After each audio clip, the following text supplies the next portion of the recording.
연방 대법원에서 새로운 판결이 나왔는데 멕시코 잔류 정책이라고 일명 그런 것이죠.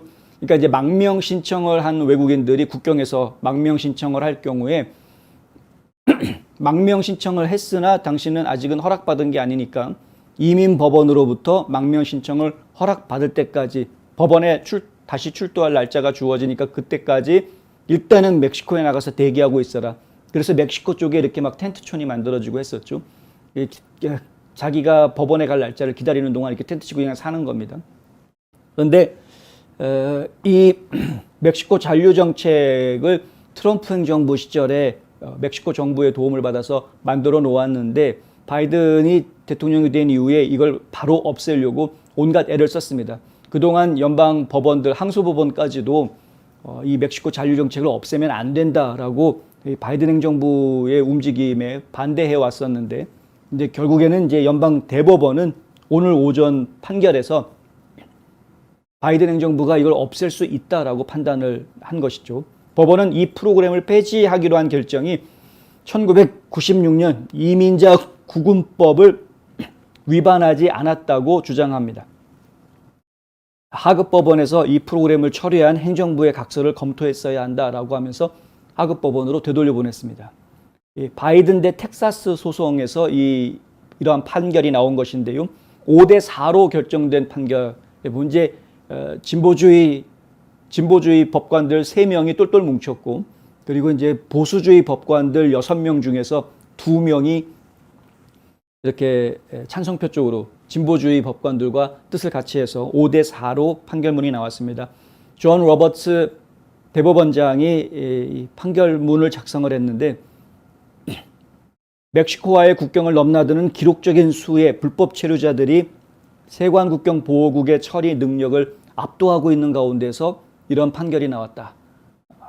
로버츠의 의견에는 스티븐 브라이어, 소니아 소토마요르, 엘레나 케이건, 브렛 커버노 대법관이 참여했습니다. 스티븐 브라이어 대법관은 오늘 낮 12시를 기해서 이제 대법관직에서 떠났는데 아마 대법관직을 떠나기 전에 마지막으로 내렸던 판결로 그렇게 저희가 이해하고 있고요. 사무엘 엘리토, 에이미 코니 베럿 대법관을 비롯해서 이제 보수 대법관들이 반대 의견을 제출을 하긴 했는데, 근데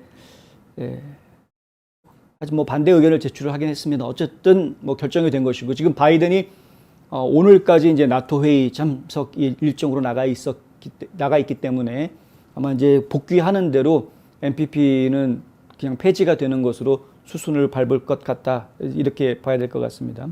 텍사스와 미주리주는 조 바이든 대통령이 이 프로그램을 끝냄으로써 법을 어겼다고 주장해 왔었습니다. 그래서 소송을 제기했었고요. 이 소송이 상당히 오랜 시간 동안 진행이 됐는데 일단은 바이든 행정부가 승리하는 것으로 그렇게 종지부가 찍어졌기 때문에 앞으로 더 많은 이제 불법 이민자들이 나 망명하겠습니다라고 신청하는 이런 방식으로 몰려들 것 같다. 앤디 빅스 애리조나주 연방 하원 의원 같은 경우에는 그것 때문에 엄청나게 많은 불법 이주자들이 몰려들 것이다라고 경고하는 그런 글을 내보냈는데요. 이번 대법원의 판결이 가져올 파장 상당히 우려되는 것은 사실입니다. 하지만 대법관들 입장에서 어쨌든 법은 법이기 때문에 법적으로 문제되는 것이 아니기 때문에 지금 국가를 위해서는 NPP를 계속 살려두는 것이 사실은 좋은 것이지만 하지만 이제 법리적인 해석을 놓고 이야기하면은 그러면은 NPP를 철회하겠다라는 결정 자체가 법적으로 문제가 되는 것이 아니기 때문에 지금 대법원에서 이런 판결이 나오게 된 것으로 저희는 이해하고 있습니다. 시기가 참 험악한 시기, 특히 이제 바이든 같이 국경을 완전히 허물어 버리는 정책을 쓰는 정권에서 이런 판결이 나왔다라는 게 상당히 안타깝다. 트럼프 대통령이 이 NPP 정책을 만들어서 시행을 시켰을 때에는 국경 지역에서 흔하게 벌어지는 캐치 앤 릴리즈 게임을 이제 멈춰야 되겠다라는 의지에서 시작이 됐던 겁니다. 캐치 앤 릴리즈가 뭐냐면은요, 국경 넘어오니까 잡았죠. 너 불법이야. 이러면 안 돼. 그리고서는 국경 밖으로 내쫓아 버리는 풀어주긴 하지만 국경 밖으로 내쫓으면 그러면 또 다시 또 들어오고 또 잡히면은 쭉 추방됐다가 또 들어오고 그래서 뭐 몇 번씩 추방됐다가 다시 들어오는 사람들이 한두 명이 아닌 이런 상황. 이것이 계속되어서는 안 되겠다. 이제 이런 문제 때문에 이야기가 되는 것이고요. 바이든 치하에서 국토안보부는 2021년 1월 21일부로, 그러니까 바이든이 취임한 바로 다음 날이죠. 프로그램에 대한 추가 검토가 있을 때까지 MPP를 중단하겠다라고 이제 발표를 했었습니다. 그때부터 이제 계속 갈등이 지금까지 이어져 왔던 것이었고요.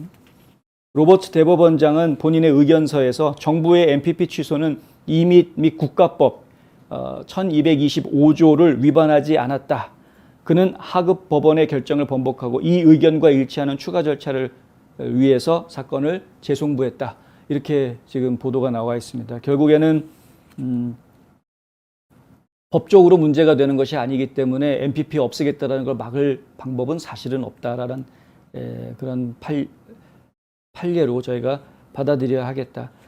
국경이 무너지는 모습을 지금 저희가 계속 보아야 되는 게 상당히 안타깝고, 국토안보부에서는 지금 뭐 MPP 없애는 것뿐만이 아니라 망명 신청을 하게 되면은 법원에서 대기하는 시간이 너무 길기 때문에 지금 몇 년씩 기다려야 되는 상황이기 때문에, 그래서 그 시간을 단축하기 위해서 법원이 아닌 국토안보부 요원들이 직접 망명 심사를 봐가지고 망명 허가를 해주는 이러한 절차들을 진행하겠다라고 지금 국토안보부에서 명령이 내려와 있는, 일선의 국경 보안대에 그런 명령이 내려가 있는 이런 상황까지 와 있습니다. 이렇게 되면은 뭐 그냥 불법으로 넘어오는 수준이 아니라 불법으로 넘어오는 거의 대부분의 이민자들을 망명 신청만 하면은 그냥 다 미국으로 쏟아나 버리는 이런 상황으로 지금 전개가 될 수 있고요.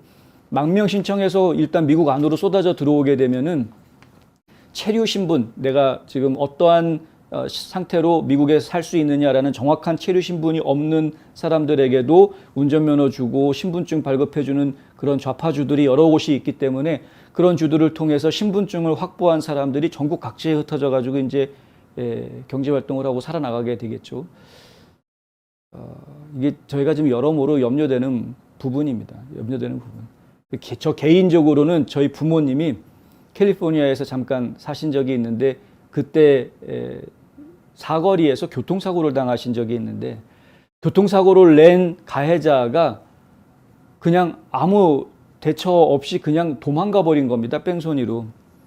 나중에 뺑소니 신고가 돼가지고 요 가해자를 잡았는데 불체자 신분이었던 거죠. 보험도 가입이 되어져 있지 않은. 그래서 아무런 보상도 받을 수 없는 그런 상황에 처해지는 걸 저희가 직접 경험을 해봤기 때문에 이게 남의 얘기가 아닙니다. 저희한테 솔직히. 상당히 좀 안타깝다. 이게 그 국경이 무너지게 되면 그 이후에 이 국내에서 어마무시한 많은 일들이 벌어지기 시작할 텐데, 거기 뭐 마약 밀매자부터 시작해가지고 오만 범죄꾼들 뭐 MS-13이라고 아예 조직폭력배들 안으로 다 들어오고 있다는 얘기 다 나오지 않습니까? 심지어는 뭐 테러리스트 와치리스트에 있는 그런 사람들까지도 들어오다가 다 적발되고, 적발되지 않고 들어온 사람이 분명히 있을 것 같은데 조만간에 테러가 발생할 수도 있다라는 경고가 나올 정도로 지금 심각한데, 이런 상황에서도 계속 국경을 열어두는 정책이 법적으로 문제가 없다라는 판결을 받을 수밖에 없다라는 현실이 상당히 좀 안타깝다.